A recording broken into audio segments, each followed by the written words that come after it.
Africa has had many military dictators whose regime would never be forgotten in a hurry.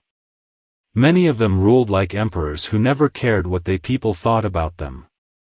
In this video, we look at the life and time of one of the most popular dictators Africa ever had. His name is Idi Amin. Idi Amin Dada was born in 1923 in the small village of Kiboko, in the West Nile province of Uganda. His father was a tribal chief of the Kakwa people, and Amin grew up in a rural, traditional setting. He received little formal education, and at the age of 15, and later joined the King's African Rifles, a British colonial army regiment. Amin quickly rose through the ranks of the military, and by the time Uganda gained independence in 1962, he had achieved the rank of major. He became a close ally of the country's first Prime Minister, Milton Obote, and in 1971, with Obote out of the country attending a Commonwealth summit, Amin staged a military coup and declared himself the new president of Uganda. Amin's rule was characterized by brutality, corruption, and incompetence. He expelled thousands of Asians and other foreigners from the country, nationalized many industries, and implemented a policy of Africanization that led to the dismissal of many educated and skilled Ugandans. His regime was responsible for the deaths of many people, and he was eventually overthrown in 1979 by a coalition of Ugandan exiles and Tanzanian troops. Rise to power.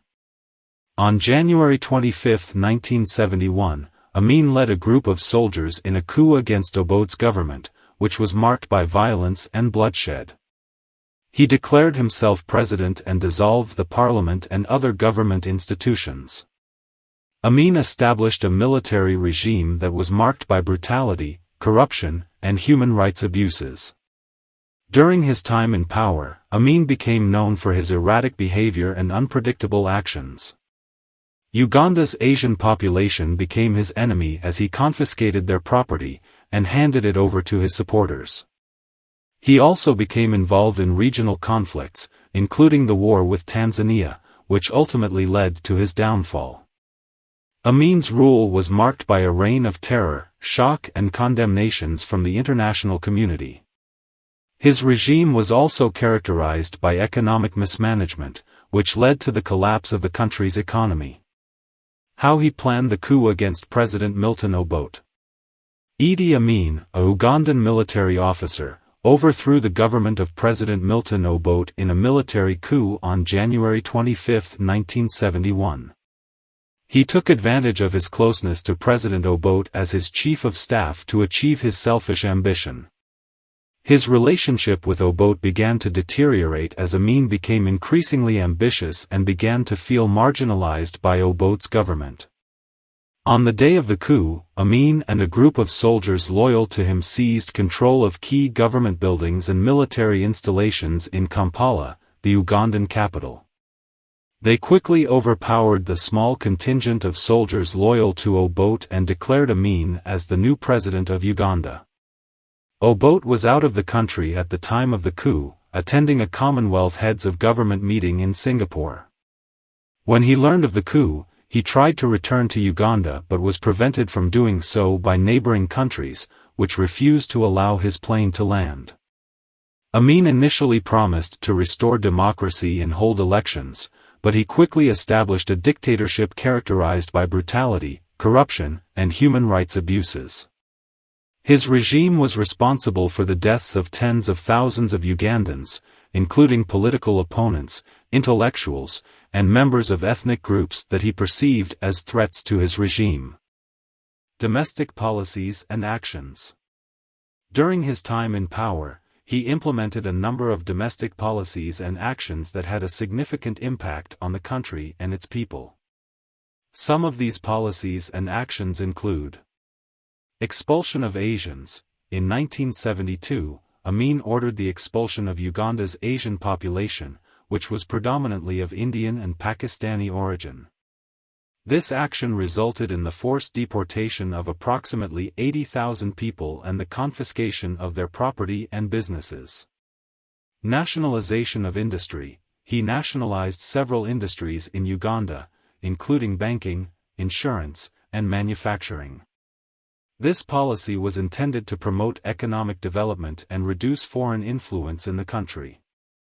Land reforms. Amin initiated a program of land reforms, which included the redistribution of land to peasants and the nationalization of large estates. This policy was intended to address economic inequality and promote agricultural development.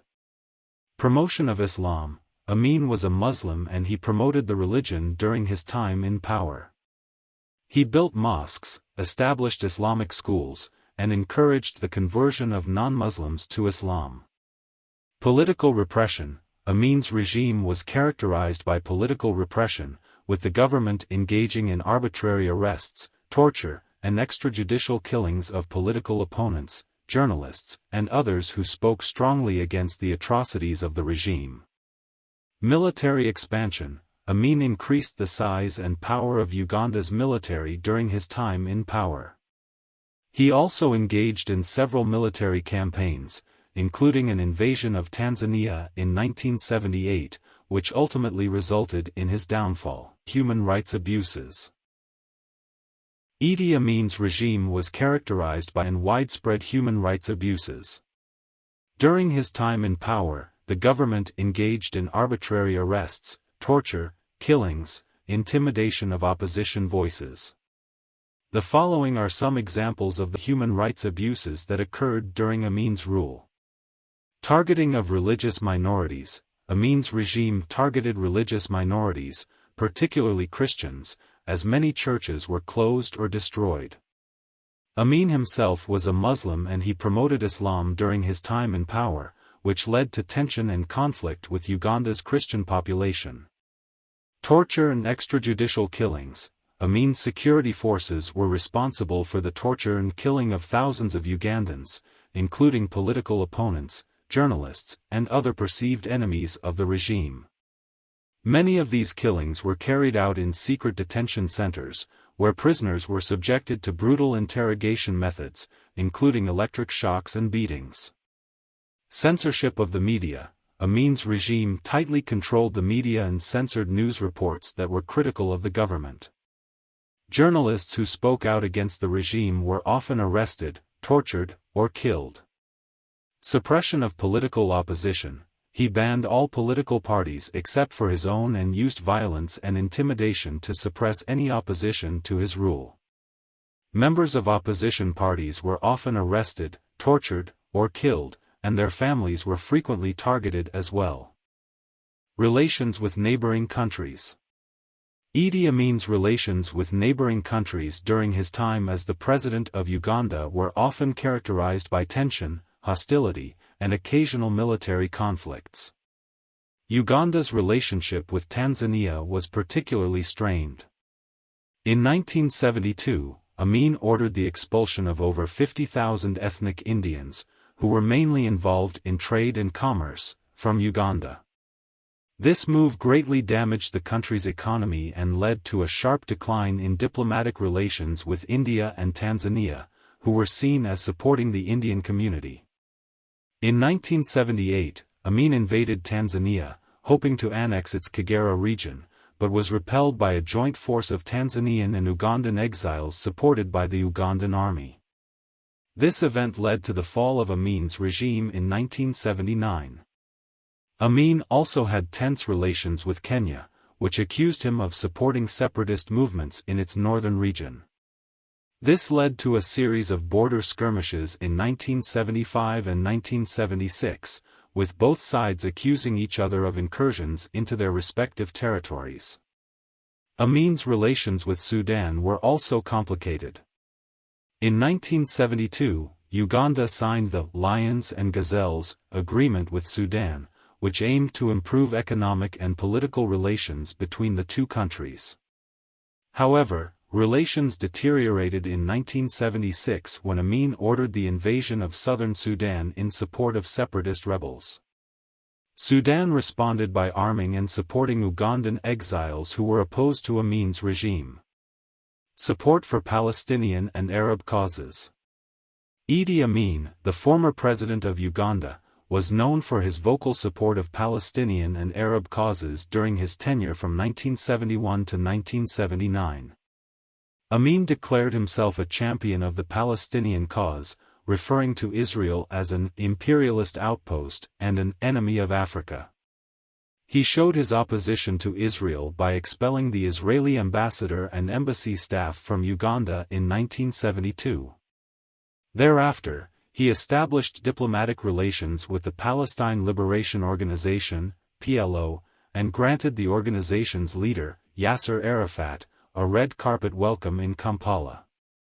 He went further to give the PLO permission to open an office in Uganda, and Palestinian militants were reportedly given training and weapons by Ugandan forces.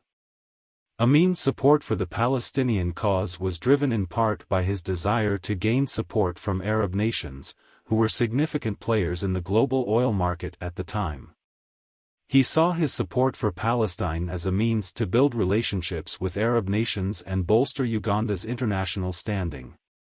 Despite his rhetoric, Amin's support for the Palestinian cause was not unwavering.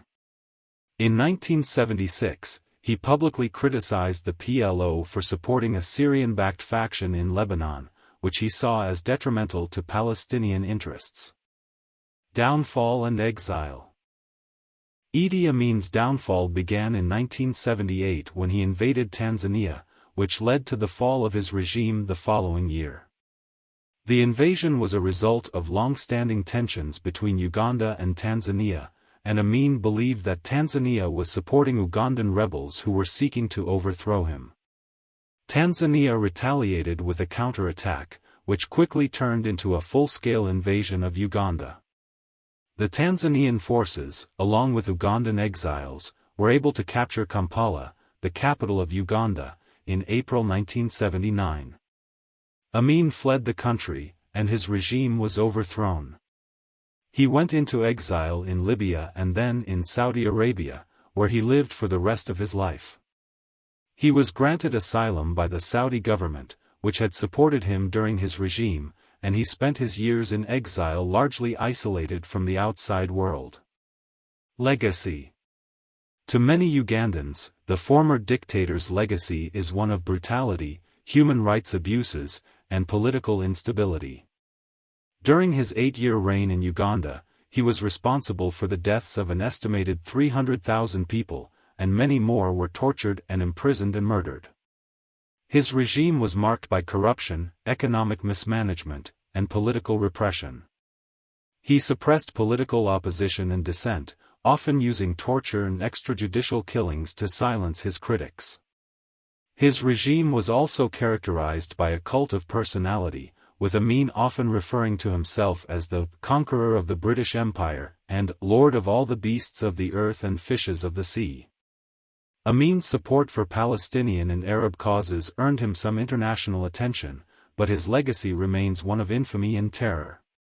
He is widely regarded as one of Africa's most brutal and dictatorial leaders, and his regime has had a lasting impact on the political and social landscape of Uganda. Today, Uganda is a democratic country with a relatively stable political system, but the scars of Amin's regime still run deep. Many Ugandans who lived through his reign remain traumatized by the violence and repression they experienced, and the country continues to grapple with the legacy of his regime.